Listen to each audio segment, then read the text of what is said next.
ॐ भूर्भुवः स्वः तत्सवितुर्वरेण्यं भर्गो देवस्य धीमहि धियो यो नः प्रचोदयात् ॐ शान्ति शान्ति शान्तिः. Namaste my dear friends, Namaskar. This is fifth video on Vivek Chudamani of Adi Sankaracharya. This video starts with verse number 49. को नाम बंद है कथमेश आगत है कथम प्रतिष्ठास्य कथम विमोक्ष है को सावनात्मा ब्रह्म है कै आत्मा तयोर्विवेक है कथमेदुच्यताम. What is bondage? How has it come? How does it continue to exist? How can one get out of it completely? What is the non-self? Who is the supreme self? And what is the process of discrimination between these two, self and not self? Please explain all these to me. This is a series of 7 questions which the student asks the teacher, who will now take them up one by one and answer them exhaustively. These questions exhaust almost the entire field of ignorance and ignorance-created confusions. Therefore, they are not to be treated as a set of questions just casually asked by some individual. They are questions that would be asked by sincere seekers who are intellectually curious to know, to understand, to evaluate, and to have explained the confusing world of endless plurality. Thus, these questions give us an inkling into the type of questions to be asked and the spirit in which to open our discussion when we approach a divine master. To get to a saint with flowers and camphor, fruits and sweets is not the correct way of approaching one's spiritual guru. This tradition, though with the best of intentions, has only created a set of fruit gatherers as gurus and flower offerers as disciples, and together the two have dug deep the grave of sacred Vedanta and have there hosted the skeleton of Hinduism. These thirsty questions demanding an explanation for the sense of limitation and confusion experienced by us are each in itself an exhaustive declaration of the student's observations on life as it is available to him within and without.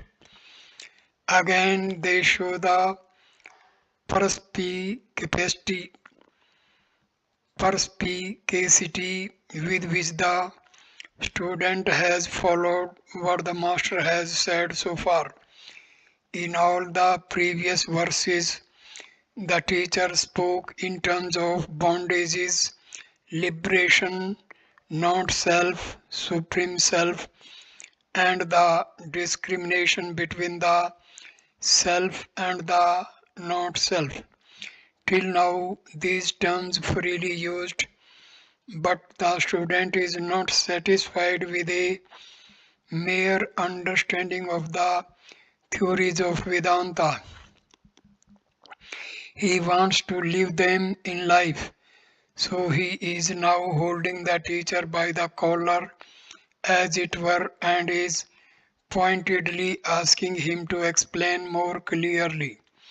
Naturally, the teacher catches the contagion of the boy's enthusiasm, and we shall see how beautifully he warms up to the discussion. Intelligent disciple appreciated. Stanza 50. Sri Gururuvach. धन्यो असि किरत्किरतो असि पावितं ते कुलं तवया यद्विद्या बन्धमुक्त्या ब्रह्मीभवितुमिच्छसि. The Guru replied, Blessed you are, for you wish to attain the absolute Brahma by freeing yourself from the bondage of ignorance. Indeed, you have fulfilled your life and have glorified your clan.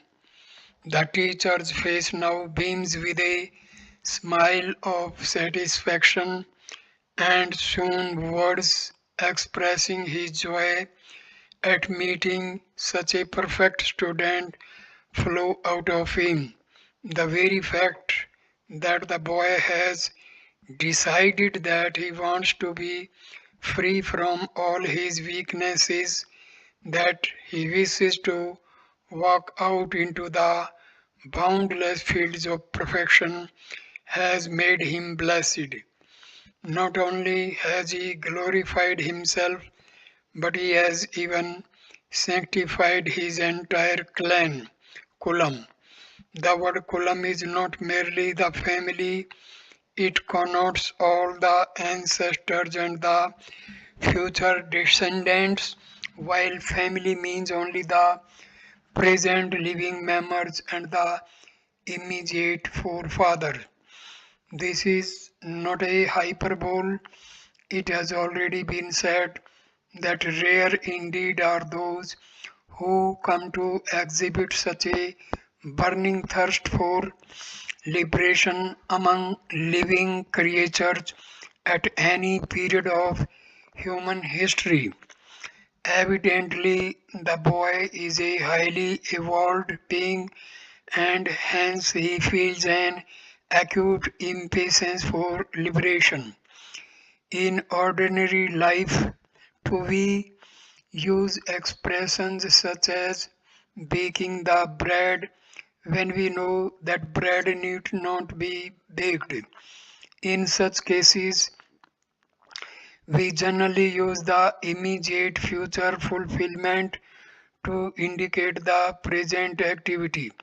Similarly, the inquiry into life and its relationship with its cause, with a burning desire to live and accomplish the ultimate perfection in one's own self, is the present activity which will in a short time and in the final consummation of the purpose of life.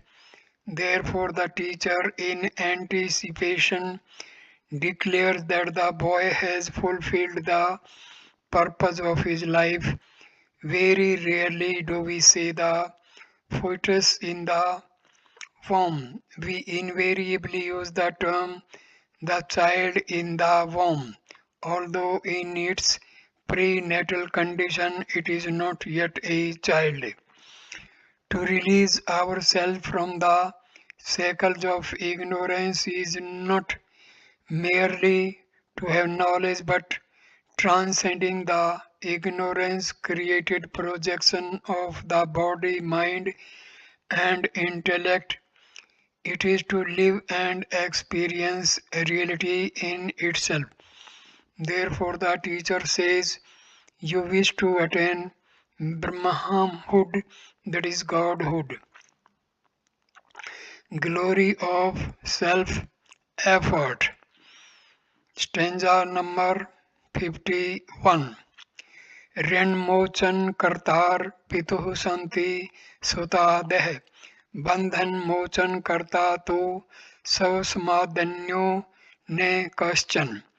A father has his sons and others to save him from his financial debts, but to redeem himself from his delusions, there is none but himself. Stanza number 52. Mast kanne bhar derdo mannai nirvayarte Aksudhadikrit dukham tu vinasven ne kenchit. Exhaustion and fatigue caused by carrying a load on the head can be relieved by others coming to one's help, but none can save one's own self, can end the pangs caused by hunger, etc. Stanza 53. Pathyam औषध सेवा च क्रियते येन रोगिणा आरोग्य सिद्धिर्दृष्टस्य न अन्ये अनुष्ठी कर्मणा. The patient who faithfully follows the right diet and takes the proper medicine alone is perceived to recover from his illness. No one recovers because another undergoes the treatment. In these three verses, the Master is trying to drive home the importance of self-effort upon the student. Any amount of hearing, study, intellectual thinking, and logical discussion cannot by themselves bring about liberation from our misconceptions and false evaluations in life. Textbooks on culture and tradition and missives on religion are not talismans which can keep the Satan away. In order to impress this idea upon the student, the teacher gives three verses with three different examples. These homely analogies, which fall within the experience of everyone, are given to remove any possible misunderstanding of the student regarding the technique of self-realization. All the objective sciences in the world can be mastered by merely studying them. The man who studies the law of the country with all its implications can become a lawyer. He who studies the symptoms of diseases and their cures can become a doctor. An advocate of criminal law need not be a criminal himself.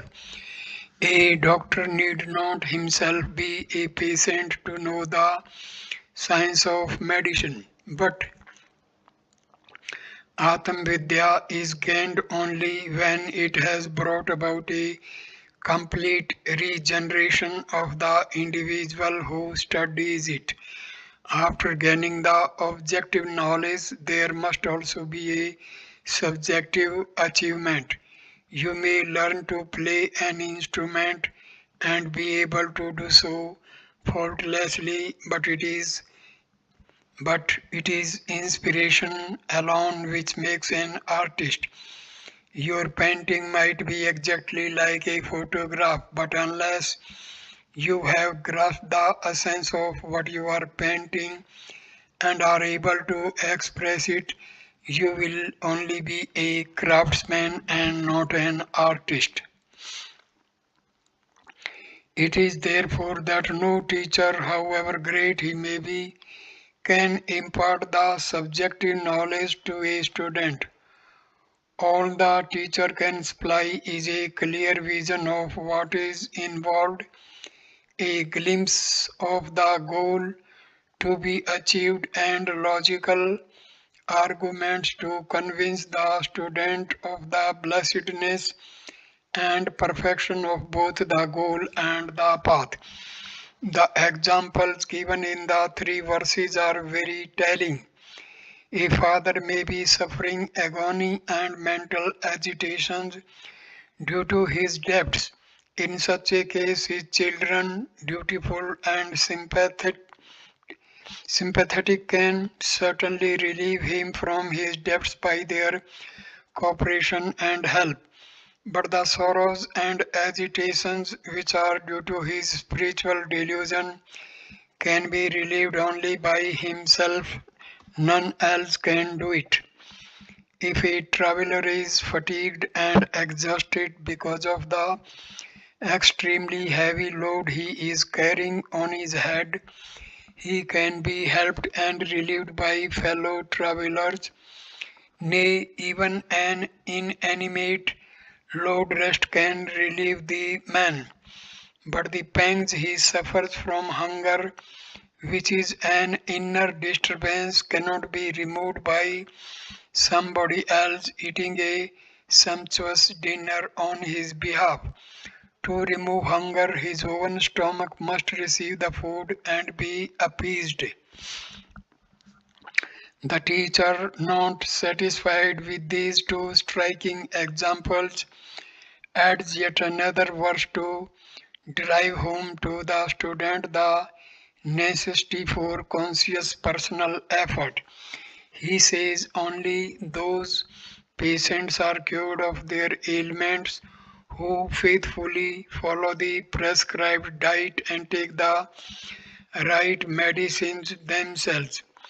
A person suffers because of some maladjustment in his physical system, and the medicine must be assimilated and absorbed by his body so that it may remove the causes of his illness. One cannot cure one's illness by the medicines another has taken. In fact, health is the natural condition of man.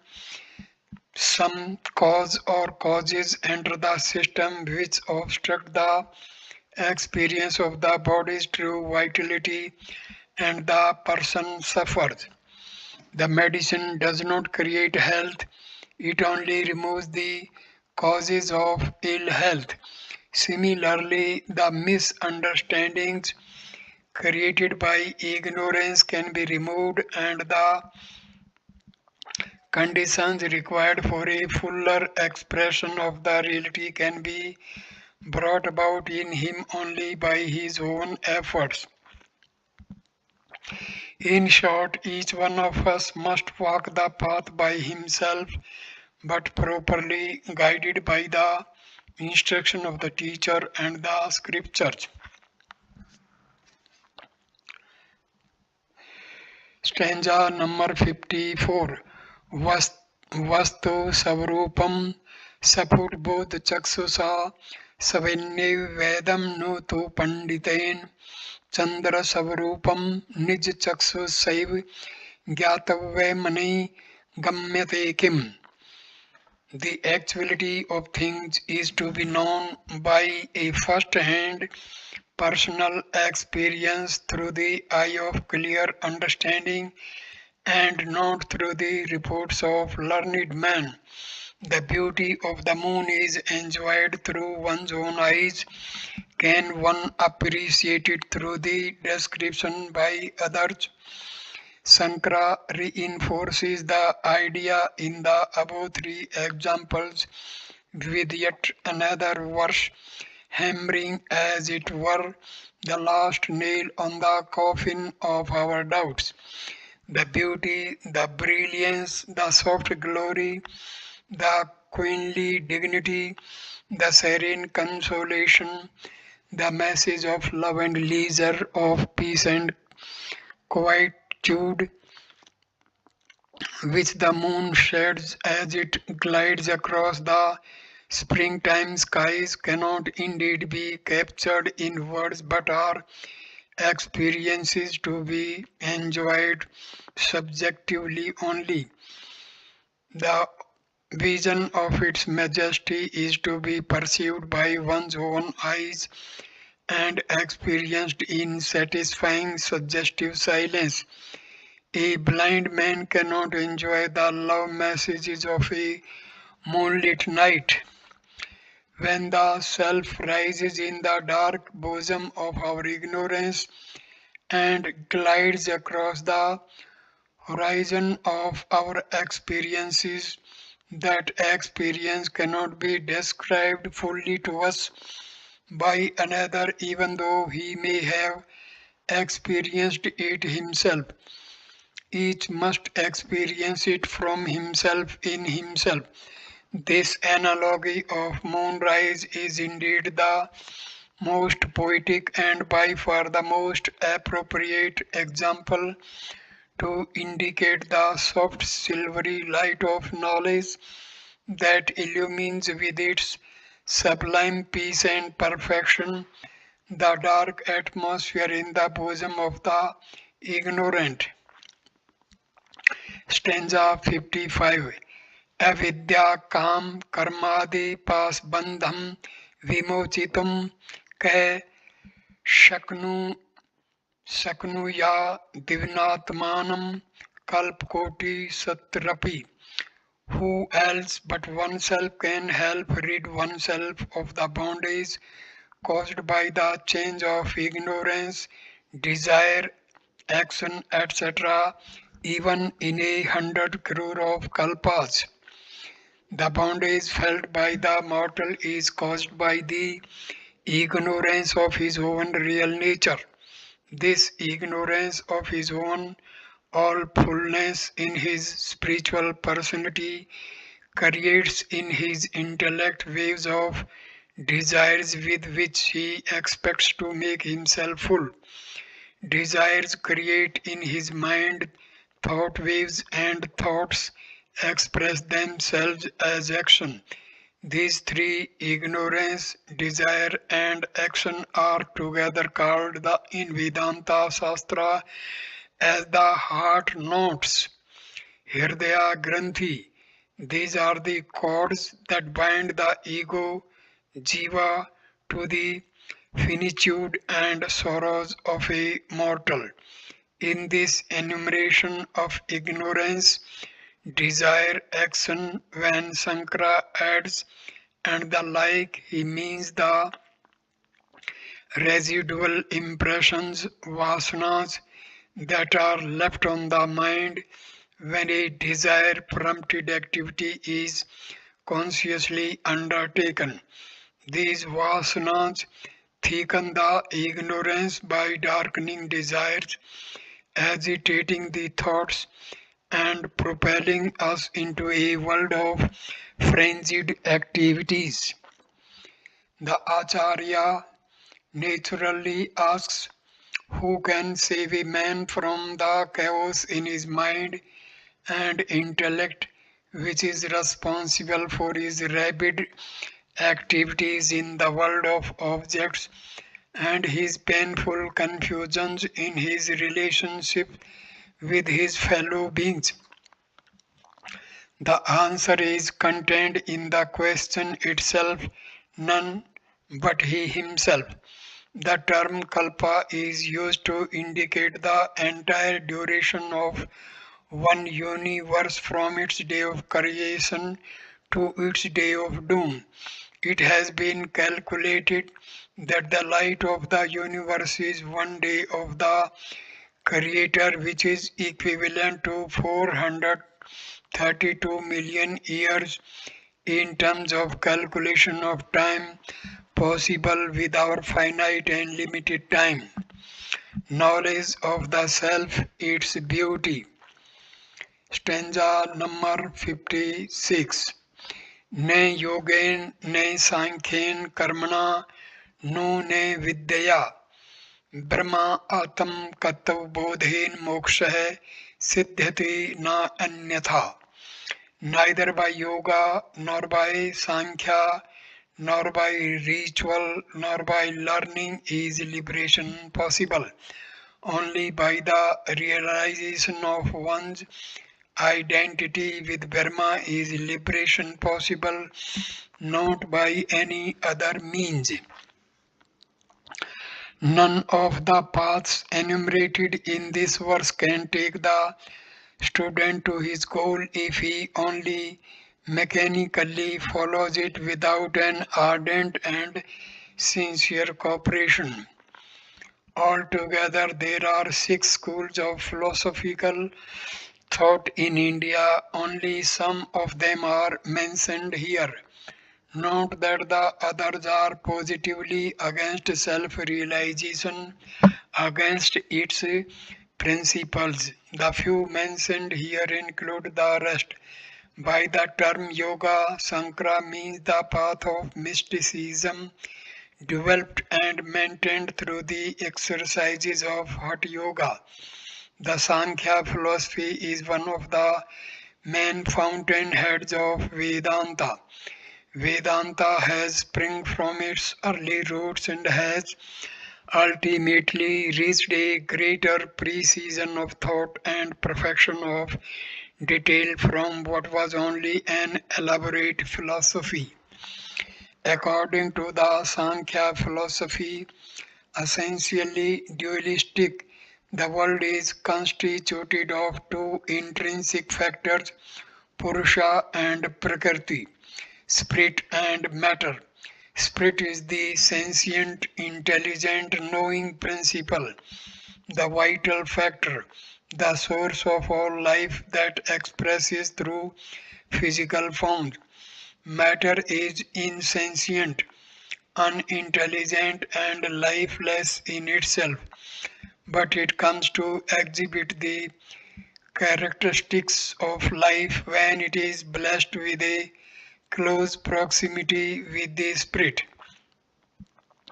Purusha by itself cannot achieve or execute, but when matter comes in contact with it, it is charged with dynamism. The spring in the watch is inert. Then what makes the watch work? The tension in the spring. That is not an activity, it is dynamism.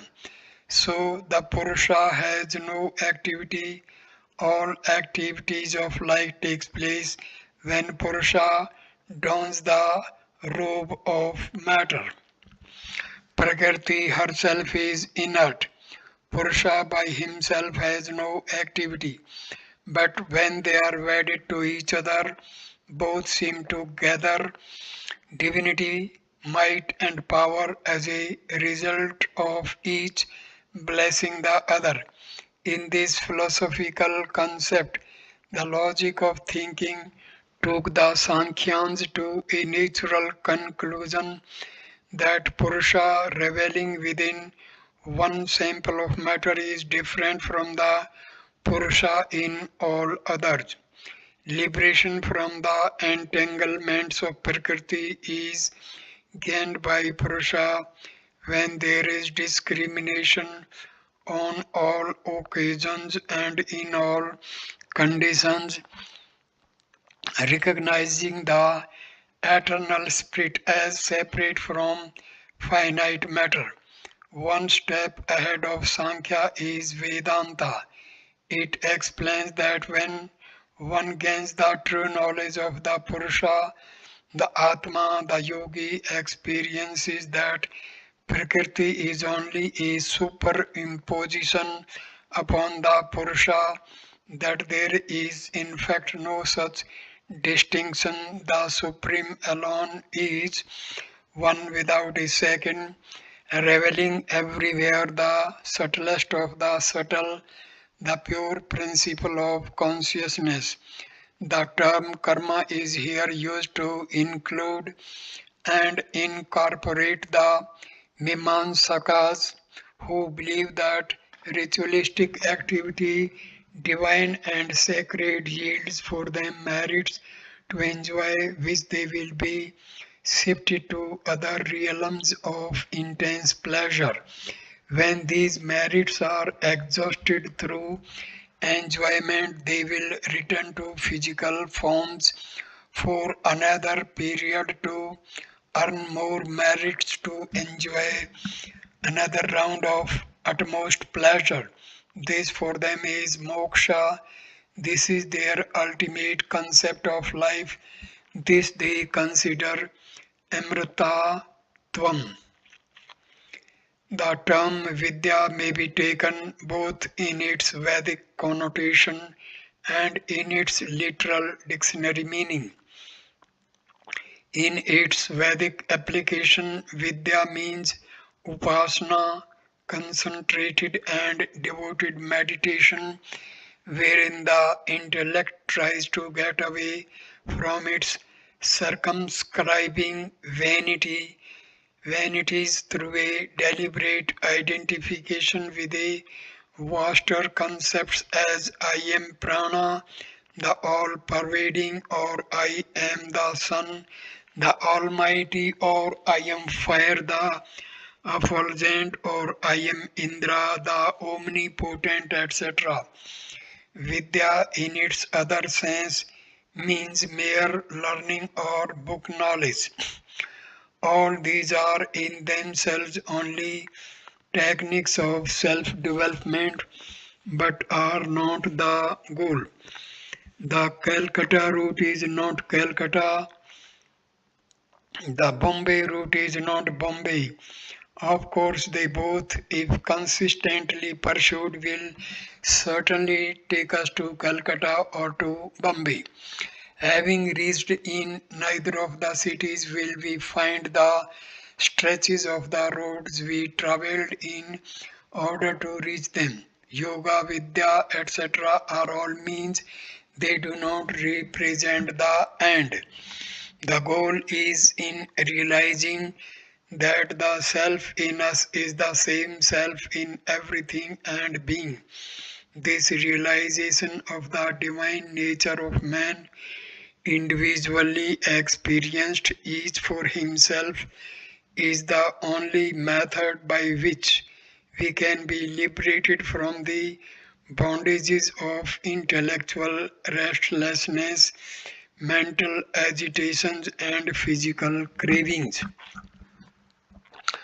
To avoid any trace of doubt that might still linger in the mind of the student, that there is perhaps some method other than yoga, sankhya, etc., which has not been described by the teacher, Sankara says point blank and by no other means.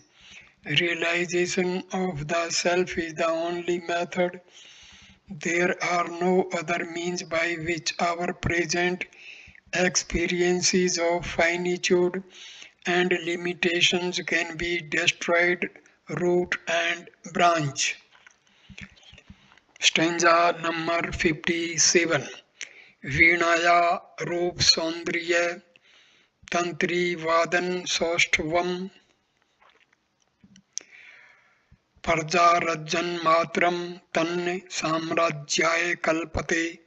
The beauty of the veena and the proficiency of one playing on its chords serve but to please an audience. They do not by themselves ever prove sufficient to confirm full sovereignty.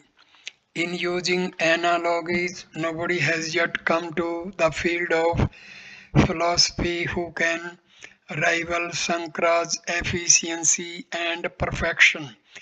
According to him, the schools of philosophy which argue emphatically, describe beautifully, and enunciate exhaustively discussions that give clear intellectual pictures of the why and wherefore of this universe are all nothing but the beauty of the words or the eloquence of the speaker.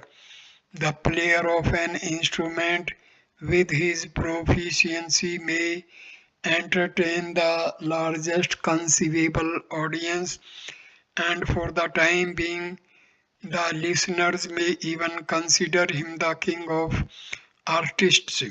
Yet, in effect, he can never gain sovereignty permanent and complete over the audience through the instrument.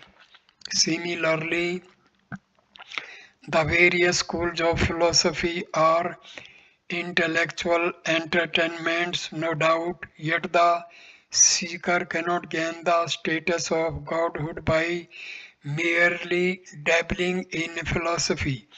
A king might entertain himself and his friends by playing the veena, but his empire is not consolidated, nor is order maintained among the people, nor is royal dignity nourished through his proficiency in the instrument.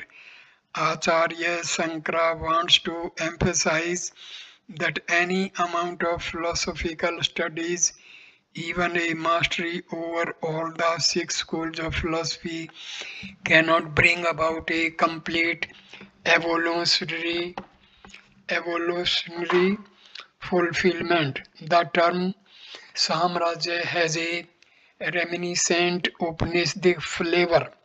In ancient literature, this term is used for the kingdom of God within in the heart of every individual. Stanza number 58. वाग वैखरी शब्द झरी शास्त्र व्याख्यान कौशलम वैदुष्यम विदुष्याम तद्वद भुक्तये न तो मुक्तये. Loud speech in a stream of words, the efficiency in expounding or commenting upon the Shastras, erudition, these bring only a little joyous material satisfaction to the scholar, but they are insufficient to liberate him completely. The Yoga Shastra gives us the various subtle stages of metamorphosis of a thought or a desire before it is expressed in the form of sounds and words.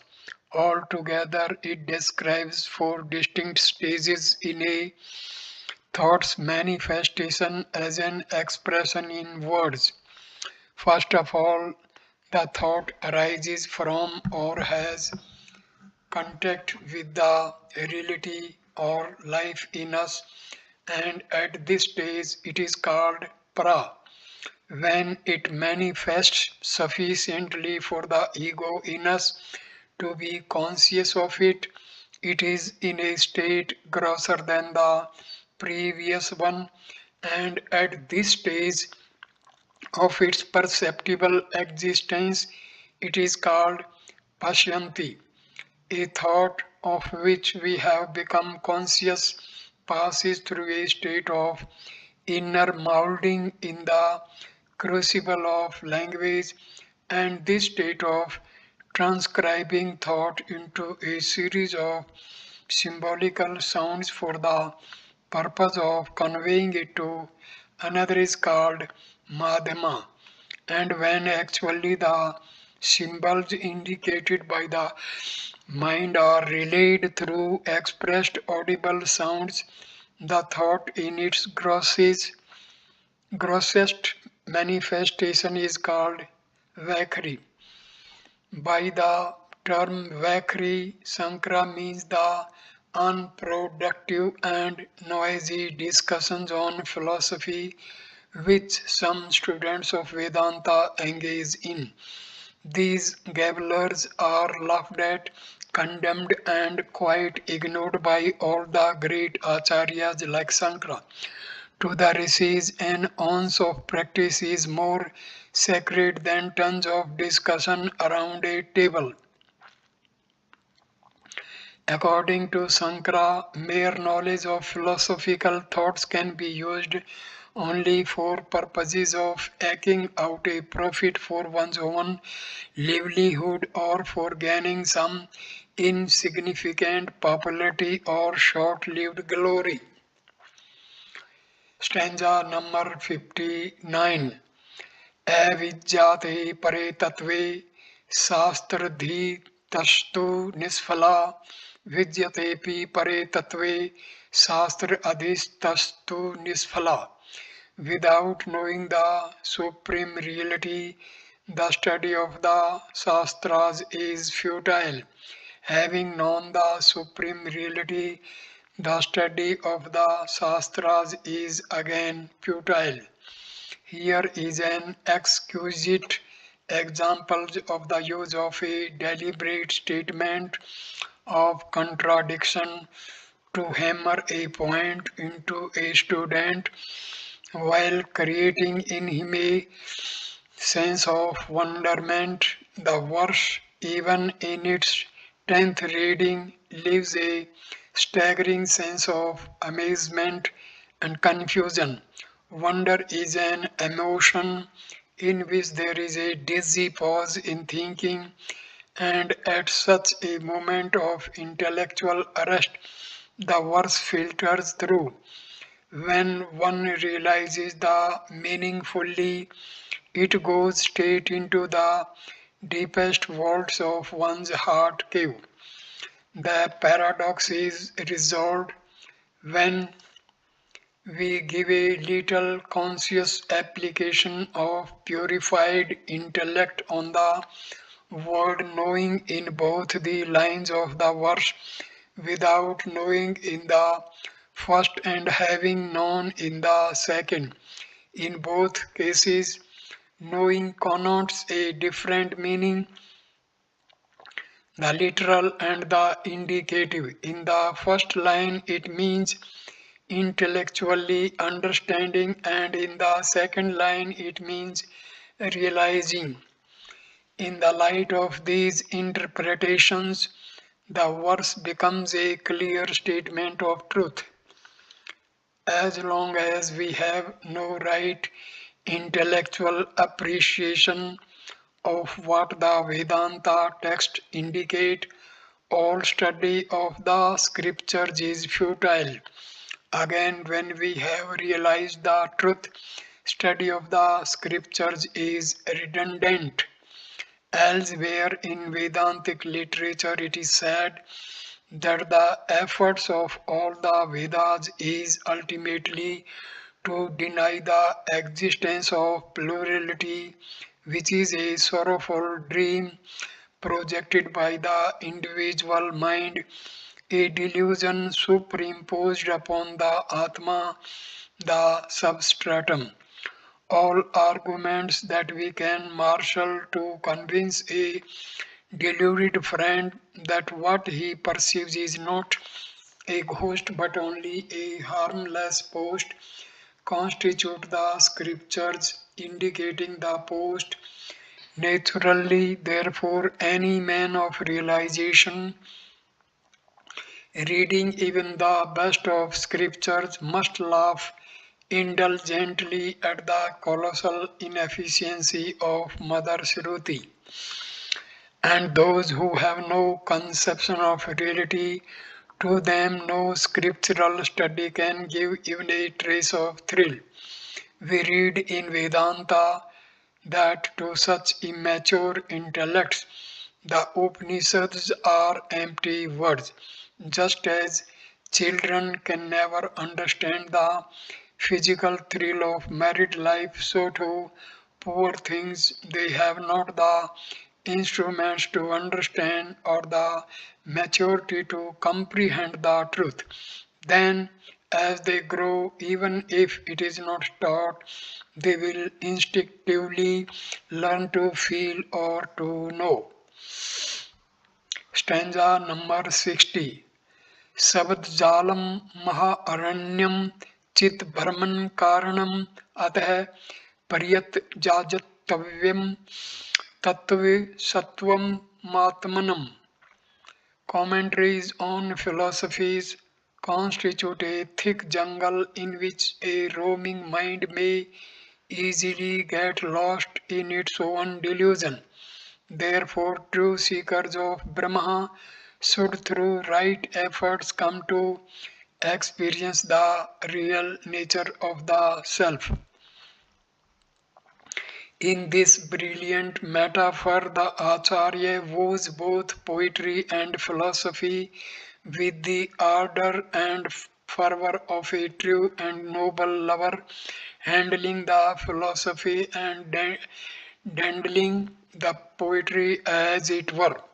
Here he conveys to us the idea that mere philosophical discussion is a dangerous jungle, dark and dreary, with luxuriously growing poisonous weeds and prowling beast lying in ambush, ready to pounce upon innocent, unsuspecting pilgrims. No better description of the dialectics could be given of the endless arguments of the six schools of Indian philosophy, each trying to disapprove the others to establish its own point of view. Into this jungle infested with dangerous flora and fauna, if an unprepared or innocent mind, frail in strength, carelessly enters, it might get attacked or destroyed by the lurking dangers. Even an intellectual master of great erudition and perfect scholarship can now and then tumble down into unseen potholes and suffer mental repercussions. So, the warning given here by the benevolent Acharya is of extreme service to initiates entering the portals of Vedanta. Let not the new seekers enter with hasty enthusiasm into such jungles of noisy confusion. The chances are that their minds will get overburdened with contradictory assertions of the great champions of the different philosophical viewpoints, and they will ultimately get lost in the blind alleys of wordy arguments. Therefore, a seeker should set about only after knowing the true nature of the self through the method of Atam Vichara. When he has fully acquired the necessary qualifications for it through upasanas and meditations. Stanza number 61. अज्ञान सर्वदृष्टस्य ब्रह्मज्ञान औषधं विना किमु वेदैश्च शास्त्रश्च किमु मंत्रै किम औषधै. For him who has been stung by the cobra of ignorance, the only remedy is the knowledge of Brahma. Of what use are the Vedas and the scriptures, mantras and medicines to such a victim of poison? The Supreme, poisoned as it were by self forgetfulness, has come to suffer the burning agony of limitations and sorrows. It has forgotten its divine nature and identifying with the matter envelopments, it sobs at its mortality, its sorrows, its imperfections. To one who has realized these and has come to feel a choking impatience to be relieved from the tyranny of pain, nothing short of self discovery can be satisfying. A victim of the snake bite of ignorance can be relieved of his painful delirium only by self realization. Only then can he live as the spirit, the reality in everything and being. It is natural that when a person realizes that he has been beaten by a cobra, he will have none of the ordinary prejudices of faith, creed, position, status, time, or place. Any help that reaches him from any quarter, offered in any attitude, will be most welcome. In that moment of dire sorrow, in the magnitude of his tragedy, he realizes the urgency of the situation, and his only demand is for some antidote to the poison which can restore him to natural health and vitality. Similarly, no sooner a seeker realizes that he has been beaten by ignorance, the most dangerous of all serpents in the wild jungles of uncultured and uncultivated hearts, then he will take the best from the Shastras and will try to imbibe immediately the specific cure for ignorance, the knowledge of the real. To such a one, of what avail then are the slower, the more comfortable means of study of the Vedas and Shastras, repetition of mantras and dizzy philosophical arguments. Stanza number 62. Direct experience liberation. Ne gachti vina panam vyadhi व्याधिर औषध शब्दस्तय विना प्रोक्ष अनुभवम ब्रह्म शब्देनर मुच्यते. A disease is not cured by merely repeating the name of the medicine and without taking it, without direct realization. By a mere utterance of the word Brahma, none can be liberated. How and why mere chanting of a mantra is by itself considered important is explained here. Any person suffering from ignorance cannot expect to be cured by merely repeating the word Brahma, the name of the absolute reality. Repeated utterances of Aham Brahmasmi or a mechanical murmuring of endless Shivohams cannot by themselves produce any cure. However effective the medicine may be, no patient is known to have been cured only by repeatedly reading a prescription. By merely repeating for hours the word aspirin when one is suffering from headache, one can only increase it. The only cure is to take the medicine and assimilate it till it becomes one with the patient. By this alone can he get complete relief. Similarly, a mere repetition of the sacred truths of Vedanta is futile without the struggle to raise ourselves to the subtler joys of a higher culture and a divine way of living by individually assimilating the truth of the Upanishads and becoming one with it by intimate personal experience. Subjective realization, most intimate and immediate, total and permanent, is called aproksha anubhava of the self. No doubt this must be preceded by an intellectual understanding of the truth called in Sanskrit proksha jnanam. Intellectual appreciation is the way to reach truth and a full subjective apprehensions of the self is the God. Liberation from our delusions can come only when they have ended in pure knowledge. Darkness can end only in the presence of light. Stanza number 63. Ekritva drasya vilem gyatva tato atmana brahm sabdai kuto mukti rukti matri phalain nirnam.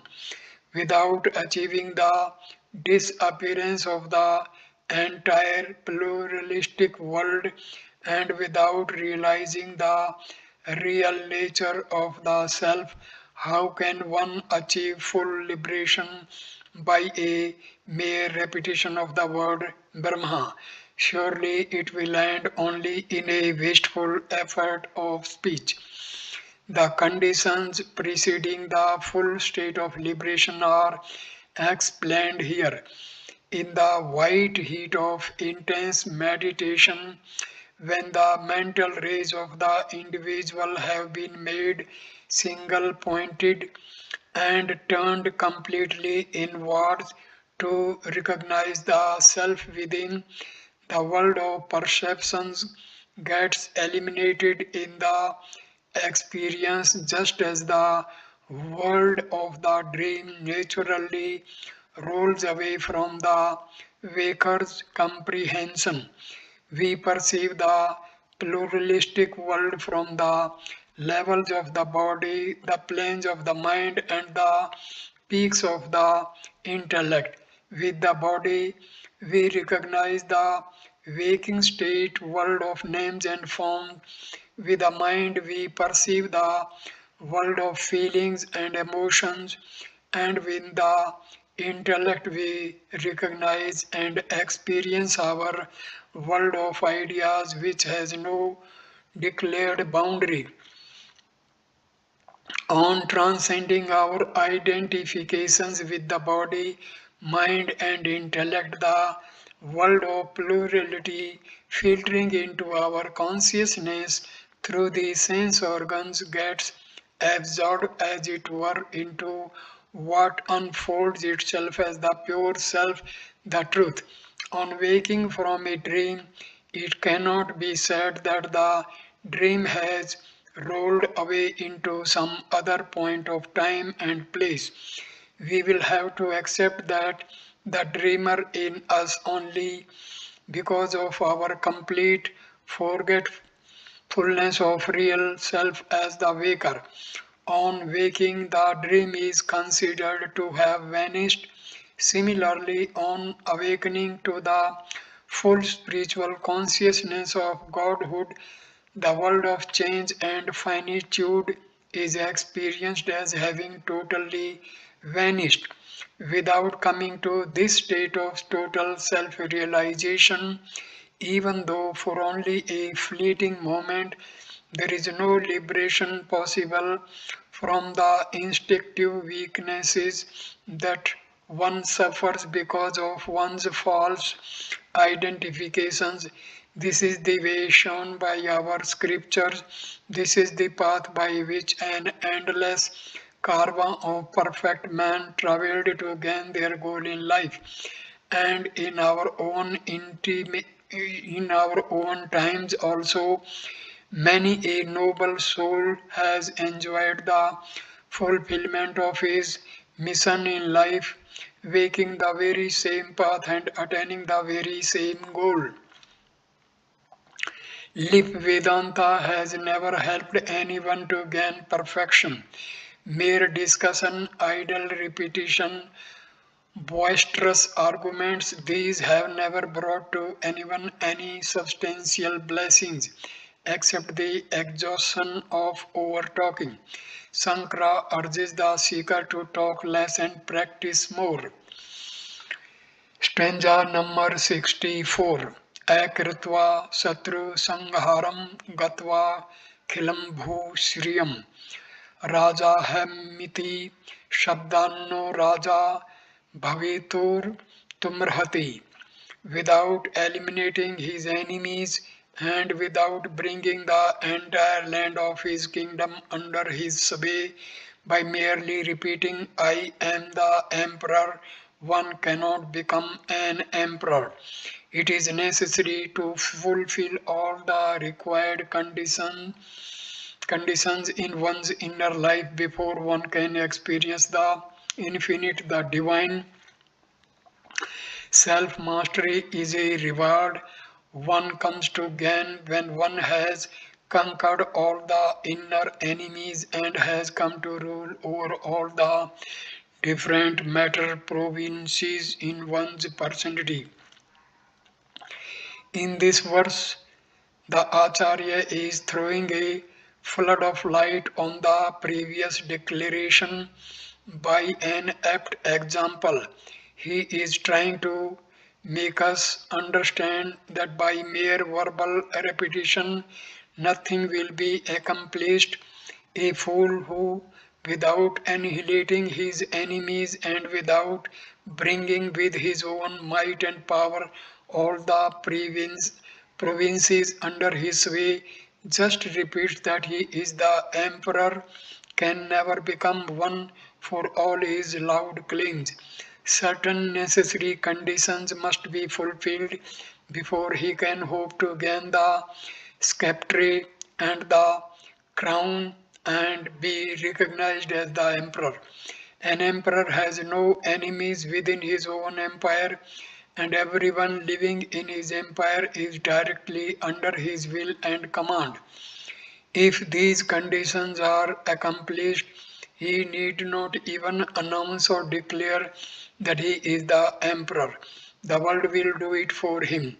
Similarly, if a seeker has successfully destroyed all his inner enemies of desires and thoughts, physical demands, mental appetites, and intellectual wanderings, and if he has established mastery over the vast province of the waking, dream, and deep sleep states of consciousness, he need not thereafter repeat, I am Brahma, for every cell in him, every thought, and every idea that rises in him will sing in chorus his sovereignty over all at all times and in all conditions. The idea that man's self effort in the right direction alone can make him rediscover for himself the spiritual essence in him to be divine and all powerful is vividly brought out by the following exquisite verse pregnant with suggestions, rich in melody, perfect in flow and rhythm. Now, at this point, I complete this video. Next video number 6 will start with stanza number 65 of Vivek Chudamani of Adi Sankaracharya. Namaste, dear friends. Thank you.